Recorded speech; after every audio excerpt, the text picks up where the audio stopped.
bueno, pues yo soy bueno, yo no mato a nadie, no le robo a nadie, pues pues estoy bien. Entonces yo ¿Sabes, solito me sabes, canonizaba, sabes ¿no? qué digo yo, tocayo? Que católico a mi manera es la mejor manera de no ser católico.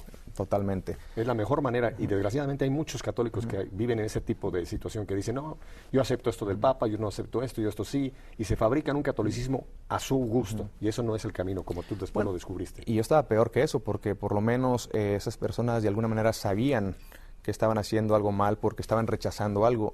Yo estaba viviendo completamente en una ignorancia. Yo ni siquiera estaba en una posición de decir, bueno, esto sí, esto no. Yo solito iba agarrando lo que yo sentía que estaba bien, pero nunca tuve una formación. Entonces, claro, cuando llega esta mujer a mi vida y me empieza a hacer estas preguntas y yo me di cuenta que ella estaba bien, cuando reconocí que mi cuerpo es el templo del Espíritu Santo, por primera vez, cuando empecé a leer la Biblia por primera vez, cuando empecé a abrirme realmente a la posibilidad de que podría yo estar mal en todo, porque muchas veces la soberbia y el orgullo no te deja, ¿no? Y recuerdo ese día que se fue de mi casa cuando me dijo, bueno, si tanto amas a Dios y si, como tú dices, y veo que tienes una Biblia y eres muy orgulloso de ser católico, entonces ¿por qué insultas a Dios? ¿Por qué rompes los mandamientos? ¿Por qué esto y por qué el otro? ¿Por qué insultas? ¿Por qué tratas así tu cuerpo, que es el templo del Espíritu Santo? Y se fue. Y no sé qué pasó. ¿Cuál es su nombre de ella? Porque vale la pena que la mencionemos públicamente su nombre, si quieres. Yasmín. Yasmín. Yasmín. Instrumento Una mujer, de Dios en tu vida. un instrumento grande. Dios la puso en tu vida. Dios la puso un ángel. Y ve dónde, en Hollywood. O sea... El lugar más impensable para una conversión. Como dicen, ¿no? Donde más abunda el pecado, ahí Sodoma y abunda Gomorra. más la gracia, ¿no? Pero recuerdo que ese día se fue y entró un calor, algo que nunca había sentido en mi vida, que empecé a llorar como un niño chiquito por días, tirado, pero en un rincón, y fue una sensación que no te la puedo describir con palabras, temblaba por dentro. Yo tuve esa sensación, Eduardo. Yo tuve esa sensación, y ¿sabes qué fue lo que te pasó ahí? Recibiste el bautismo en el Espíritu Santo. Eso fue lo que pasó en ese momento. Y veo que todavía ese momento sigue siendo importantísimo en tu vida porque te trabó. Y para que un actor con las tablas que tú tienes se trabe, por eso te estoy sacando un poquito del trago. Pero bendito Dios por ese momento. Fue un momento muy especial.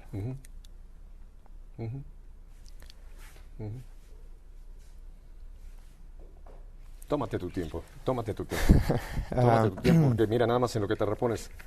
Yo estuve totalmente alejado del Señor, Eduardo, pero yo llegué a estar, a no considerarme ni siquiera cristiano, a pensar que Jesús había sido uno más de los buenos hombres en la tierra. Y fue un 20 de septiembre de 1972 que gracias a la oración de mi esposa y de mi madre, el Señor tuvo compasión de mí y tuve ese toque del Señor. Y para mí igual, cuando lo recuerdo, me vuelvo a erizar de experimentar el amor de Dios, que a pesar de nuestro pecado, Él nos ama tanto que nos rescata, nos saca de la fosa donde estábamos metidos. No, y fue un momento grande y obviamente fueron varios días donde no quería hablar con nadie. Por un lado, la culpa también me estaba matando, porque cuando te das cuenta que desperdiciaste tu vida, tus talentos, tenía 28 años, entonces era un enojo contra mí mismo y al mismo tiempo, bueno, y todo el amor que yo le tenía a Dios, entonces, ¿era falso o cómo arreglo esto? Entonces no tenía en ese momento ningún director espiritual, no había ningún sacerdote con el que yo pudiera hablar. Me daba pena también hablar con Yasmín de lo que había pasado, porque no le quería decir lo que ella había causado en mi vida en ese momento, porque me daba pena. Entonces estaba como que solo tragándome toda esta, pues estos sentimientos que estaban pasando, ¿no? Estas emociones, hasta que llegó un momento donde me di cuenta lo que había dicho Santa Faustina, ¿no? Todos los pecados del mundo entero, desde el principio de la humanidad hasta el fin del mundo, no son nada más que una gota de agua en el mar de la misericordia de Dios. Y esa fue la noticia, la buena noticia para mí, porque hasta ese entonces la culpa me estaba matando, yo pensaba que no tenía ya perdón. Lo de Dios fue la conversión y el reconocer, fue como un acto de contrición, de estar totalmente arrepentido, y a partir de ese momento yo en ese día, que te menciono, ahí fue donde volteando hacia arriba, pidiéndole perdón, y a partir de hoy no vuelvo a utilizar mis talentos de una manera que te ofenda. A partir de hoy Yo no vuelvo a tocar a una mujer hasta el día que me case. A partir de hoy, bueno, hice un contrato ahí un buen contrato, ¿no? Firmado con la sangre de Cristo. Ahí lo firmé con lágrimas. Pero después, como tú dices, llega el enemigo y trata de la culpa, matar todo eso, esos frutos que estaban pasando en ese momento, ¿no? Y había ese pleito, una ¿no? batalla interno. Y fue donde, hablando con unos amigos en México, me recomiendan hablar con un sacerdote. Voy a hablar con este sacerdote porque yo quería hablar con alguien en español, quería desahogarme en español. Finalmente logro hablar con ese sacerdote que se llama el padre Juan Rivas. Hablando con él, le platico un poquito de todo lo que me estaba pasando, porque ni yo mismo a veces, yo ahorita te lo puedo articular un poquito más. En aquel entonces yo no podía articular todo esto que te estoy platicando. No podía poner palabras, era una sensación interna y ni yo mismo sabía qué me estaba pasando. Me regala algunos libros, entre ellos Roma Dulce Hogar, del doctor Scott Hunt. Cuando cierro ese libro fue cuando descubro realmente el valor en la Santa Misa, que tampoco lo conocía, y a partir de ahí fue cuando le hago una promesa a Dios, decirle que voy a estar en misa todos los días por el resto de mi vida, y empiezo a ir a misa todos los días. Después de ahí conozco a otro sacerdote, el padre Francisco, donde un día me pregunta, ¿has hecho alguna vez una confesión general? Desconocía también eso. ¿Qué es eso? Bueno, ¿sabes lo que es el sacramento de la confesión? Bueno, sí, pero tampoco sabía realmente lo que era, ¿no?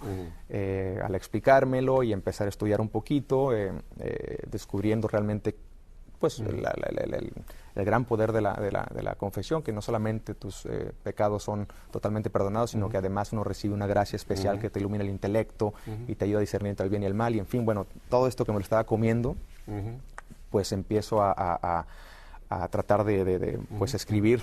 Fue como un guión de película, ¿no? Todos mis pecados desde que era niño hasta en ese momento, ¿no? Un libreto de película que después lo tuve que quemar, obviamente, no va a ser que por ahí se lo encuentre alguien. Y fui a hacer mi primera confesión general con el padre Justino, que duró casi 2 horas y media, y fue uno de los momentos más agradables y más preciosos y más increíbles que he tenido en mi vida, cuando yo salgo de ese cuarto. Liberado. Completamente. Ahí yo siento que fue el otro segundo momento, porque el primero fue pues el Espíritu Santo tocando mi corazón y ayudándome pues a tener este arrepentimiento y este acto de contrición que estaba teniendo en mi corazón. El segundo fue cuando salgo de este cuarto recién confesado. Vamos a seguir hablando de esto, Eduardo. Vamos a ir a unos mensajes y quiero dar los teléfonos, pero solamente llámenme con preguntas importantes, no solamente para saludar a Eduardo, saludar a Pepe, sino con preguntas que de lo que hasta ahora ha compartido Eduardo les interesa a ustedes conocer un poquito más. Fuera de los Estados Unidos, que nos están viendo en toda América y España, 205-271-2980. Lo repito despacio, apúntelo en la mano si no tiene papel, luego se lava la mano. 205-271-2980. Dentro de los Estados Unidos, 1-800-221-9460. O si usted es de esas personas que prefiere usar la tecnología moderna, el internet o el correo electrónico, los faxes y todo los emails, Emilios, que le dicen en España, nos puede escribir a femvivo@ewtn.com. Yo sé que están fascinados con lo que están oyendo, ¿verdad? Vuelvo entonces con Eduardo y con ustedes en un par de minutos. No se me mueva de ahí. Muy bien.